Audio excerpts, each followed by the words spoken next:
कैसे हैं दोस्तों। उम्मीद है आप सब अच्छे होंगे। आप सभी का मैं सादत खान वेलकम करता हूं मेरे यूट्यूब चैनल उर्दू अरबी सीखो पर। जैसे कि हमने अभी तक इससे पहले 6 लेसन देख चुके हैं। अभी हम 7वां लेसन देखने जा रहे हैं।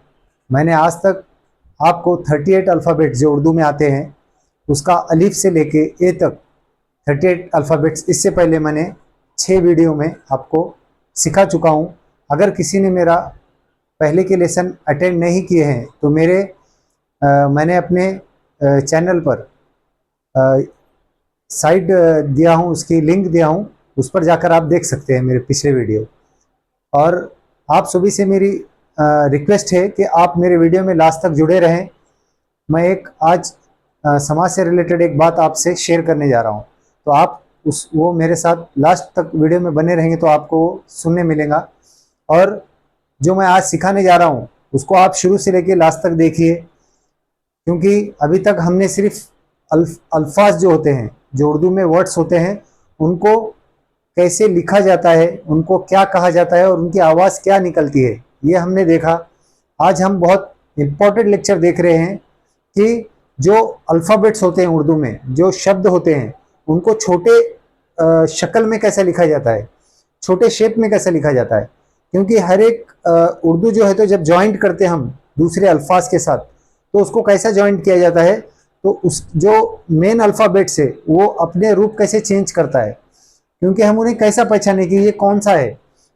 जैसा हम बे को जानते हैं, अलिफ तो स्ट्रेट होता है, अलिफ कैसा होता है, स्ट्रेट होता है, इसकी कोई शक्ल चेंज नहीं होती। लेकिन ये जो बे है, ये बे पूरा बे है, पर जब किसी को इसको किसी के साथ जोड़ते वक्त, दूसरे अल्फाज के साथ जोड़ते वक्त इसके हम छोटे रूप करते हैं। जैसा ये बे हो गया, ये बे की 3 शक्ल मैंने यहाँ पे लिखा हूं। तो ये पहला जो बे है, ये जब किसी के साथ जुड़ेगा, जैसा रे के साथ जुड़ेगा अगर, तो यहाँ पे ये छोटी शक्ल तैयार होकर ये रे के साथ नीचे जुड़ जाएगा। तो बे और रे हमने यहाँ पे मिला दिया, तो ये क्या हो गया, बर। पर ये हम कैसा पहचानेंगे कि ये बे है, कि इसके नीचे एक नुक्ता है और यहां से ये रे के साथ कनेक्ट हुआ है। रे ये वाला रे है स्ट्रेट, उसके साथ हमने इसको कनेक्ट किया। तो ये जो एक बे है उसकी मैंने 3 शक्ल लिखा हूं। जब ये किसी एक शब्द के साथ ज्वाइंट होगा तो ये ऐसा रहेगा, कहीं पे नीचे जोड़ते टाइम ऐसा रहेगा, अलिफ के साथ जोड़ते टाइम बे की शक्ल ऐसी गोल हो जाती है। तो आपको गौर से देखना है और अपने नोटबुक लेकर उसे पेन से लिखकर निकालना है कि ये कैसा लिखा जाता है, प्रैक्टिस कीजिए। तो आपको मैं आज 11 अपने जो अल्फाबेट्स है, 11 हरूफ में आज आपको बताने जा रहा हूं कि उसकी शक्ल कैसी चेंज होती है। ठीक है, तो आप ये लिख के लीजिए। तो सबसे पहले है बे, बे की 3 शक्ल आप लिख लीजिए। उसके बाद है पे, यहां से यहां पूरा पे है, जिसके नीचे 3 नुक्ते आते हैं। बे के नीचे एक नुक्ता और पे के नीचे 3 नुक्ते। तो पे की शक्ल इस तरह से, 3 नुक्ते उसके नीचे। उसके बाद यहाँ पे इस तरह होते हुए उसके नीचे 3 नुक्ते, ऊपर जाते टाइम छोटा पे और उसके नीचे 3 नुक्ते। ये है ते, जिसके ऊपर 2 नुक्ते हैं, 2 डॉट। ठीक है, 2 डॉट ते होता है। यहाँ पे मैंने मराठी में भी लिखा हूं, इंग्लिश में भी लिखा हूं, ते की 3 शक्ल इस तरह से सेम। उसके बाद ते की 3 शक्ल इस तरह से। ठीक है, ये आप लिख के लो। उसके बाद है से के ऊपर 3 डॉट है। ठीक है, पे के नीचे 3 डॉट है, से के ऊपर 3 डॉट है। तो से की ये 3 शक्ल हो गई, जिसको आप लिख के ले सेम। उसके बाद है जीम, यहाँ पे चेंज होता है, ये सब एक जैसे दिखने वाले वर्ड से। बे के नीचे एक नुक्ता, पे के नीचे 3, ते के ऊपर 2, ते की ऐसी शक्ल और से के ऊपर 3। अब यहाँ पे चेंज हो जाता है जीम। ये जीम है, जीम के पेट में एक नुक्ता है, यहां से लेकर हम यहां तक पूरा जीम लिख रहे हैं, एक नुक्ता दे रहे हैं। जब वो शक्ल चेंज होती है उसकी जीम की, तो यहां पे देखो इस तरह से जीम, यहां तक इतना ही लेते हैं हम जीम। उसके बाद उसको आगे हम जोड़ देते हैं किसी भी चीज में, जैसा जीम और ते यहां पे मिला दिया हमने, क्या हो जाएगा, जत जत हो जाएगा। तो उसी तरह ये जीम की 3 शक्ल है। यहाँ पे जीम है, ये आप लिख ले, एक नुक्ता नीचे आएगा और इस तरह से क्रॉस आएगा जीम।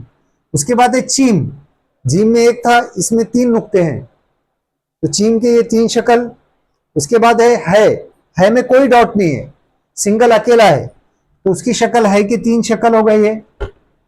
ये ऊपर जाते अलिफ के साथ जोड़ते टाइम ये है जो है तो इस तरह से, ठीक है। उसके बाद है खे के ऊपर एक नुक्ता है, ये आपको पहचानना है, आप इसकी प्रैक्टिस कीजिए लिखकर। उसके बाद है सीन, सीन में हम इस तरह से पूरा सीन लिखते हैं, लेकिन जब किसी के साथ जोड़ते हैं तो सीन को हम यहां तक ही लिखते हैं। कहीं कहीं पे सीन सिर्फ स्ट्रेट होता है, ऐसा लिखा होता है, तो सीन को भी लिख ले। उसके बाद ये सीन अलिफ के साथ जोड़ते टाइम सेम 3 नुक्ते वाला शीन, शीन में देखो इस तरह से 3 यहां तक, उसके बाद स्ट्रेट वाला शीन, उसके बाद ऊपर जाने वाला शीन, ठीक है। तो यहां तक हमारे 11 हरूफ अल्फाबेट उर्दू के हमने देख लिए। उसके बाद मैं आपको और दूसरी ये जानकारी देने जा रहा हूं कि कुछ 8 अल्फाज है उर्दू में जो कनेक्ट नहीं होते आगे, जैसा इसके आगे, इन सब के आगे हम कनेक्ट कर सकते हैं अगला वर्ड्स, पर इनके आगे हम, इन 8 अल्फाजों के आगे कोई word never connect from left, यानी लेफ्ट से कोई इसके साथ कनेक्ट नहीं होगा। समझ में आ रहा है? बाएं तरफ से नहीं जुड़ने वाले शब्द है ये। जैसा हम आपको एग्जांपल देता हूं मैं, जैसा ये दाल है, तो दाल के साथ हम यहां नीचे कुछ नहीं जोड़ेंगे, फिर ये पहचानने नहीं आएगा कि दाल है कि क्या है, ये लास्ट में आएगा, या तो ये पहले पूरा आएगा तो भी ये नहीं जुड़ेगा किसी के साथ। जैसा मुझे लिखना है डाल, ये जुड़ेगा नहीं इसके आगे, समझ में आ रहा है? लेकिन अगर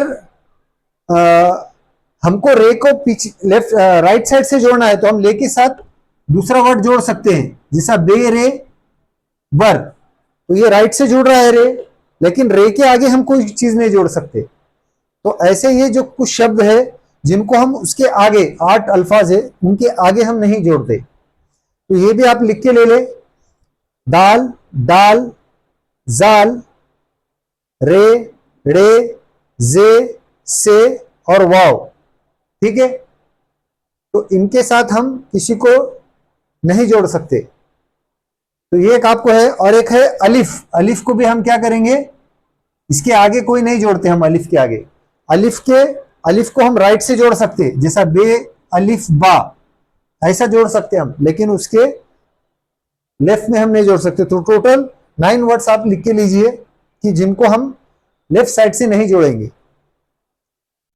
यहां तक कि आज की क्लास हो गई आपकी, लेसन नंबर 7 यहाँ पे समाप्त होता है, खत्म होता है अपना। इसके बाद जो मैं आज आपको समाज से रिलेटेड या अपने आसपास से रिलेटेड कुछ बात शेयर करना चाह रहा हूँ आज के क्लास में, उसमें है फिटनेस। तो फिटनेस ये अपने बॉडी के लिए, अपने शरीर के लिए बहुत ज़रूरी है। अगर हम रोज़ाना अगर हम कुछ एक्सरसाइज करेंगे तो हमारी बॉडी फिट रहेगी। तो हम जैसा दिन भर अपने कामों में वक्त इधर उधर देते हैं, हर जगह लगाते हैं, लेकिन कुछ वक्त सुबह के टाइम या तो शाम के वक्त आपको ज़रूर अपने लिए, खुद के लिए 1 घंटा या आधा घंटा निकालना बहुत ज़रूरी है, जिसमें आप या तो कुछ एक्सरसाइज कीजिए, रनिंग, वॉकिंग, और जैसा कुछ आप खेल सकते हैं आउटडोर गेम, जिसमें फुटबॉल हो गया, क्रिकेट हो गया, हॉकी हो गया, जो भी आपको पसंद हो, टेबल टेनिस हो गया, लॉन्ग टेनिस हो गया, जो भी गेम आपको पसंद है आप उसको खेलिए, इंजॉय कीजिए। और उसके बाद रनिंग और बाकी चीज़ें एक्सरसाइज कीजिए, जिम कीजिए, जिसकी वजह से कैसा है, अपनी बॉडी अगर फिट रहेंगी तो हमारा जो डाइजेशन है वो अच्छा रहेगा, हमारी बॉडी फिट रहेंगी, और जिसकी वजह से हमारे अंदर आने वाली दूसरी बीमारियां हमारे करीब नहीं आएंगी। अभी आप अगर देखेंगे बड़े बड़े लोग हैं, करोड़पति लोग हैं, बिजनेसमैन, उनके पास बहुत सारा पैसा है, लेकिन उनके पास इतनी बीमारी आ गई वर्कआउट नहीं करने से, एक्सरसाइज नहीं करने से, जिसकी वजह से डॉक्टर उन्हें हर चीज़ खाने के लिए मना करता है।